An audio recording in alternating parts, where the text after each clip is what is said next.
Hello guys, আমি আজকে আপনাদেরকে বক ফুলের বড়া করে দেখাবো। তার জন্য দেখুন আমি এখানে বক ফুলগুলোকে ভালো করে বেছে ধুয়ে আমি রেখে দিয়েছি।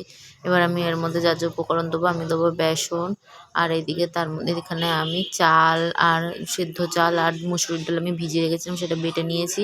আর আমি এখানে রসুন আর কাঁচা লঙ্কা একটু থেতো করে নিয়েছি, আর দেবো নুন আর হলুদের গুঁড়ো। এবার চলুন প্রথমে আমি এইগুলোর মধ্যে এই চাল আর ডালের বাটার মতো আন্দাজ মতন আমি এবার বেসনের গুঁড়ো দিয়ে দিচ্ছি। আবার এইদিকে আমি কড়াইটা বসিয়ে দিয়েছি যাতে আমার কড়াইটা গরম হয়ে যায়।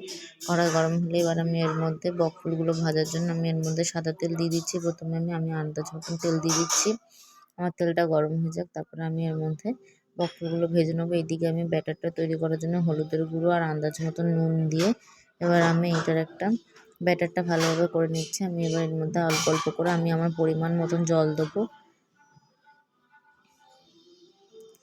এখন আমি জল দিয়ে এটা ব্যাটারটা তৈরি করে নিচ্ছি, তৈরি করে তারপর আপনারা দেখাচ্ছি ভালো করে গুলে। এই দেখুন আমার ব্যাটারটা ভালোভাবে হয়ে গেছে, তৈরি হয়ে গেছে। এবার আমি এগুলোর মধ্যে এক এক করে বক ফুলের বড়াগুলোকে ভালোভাবে চুবিয়ে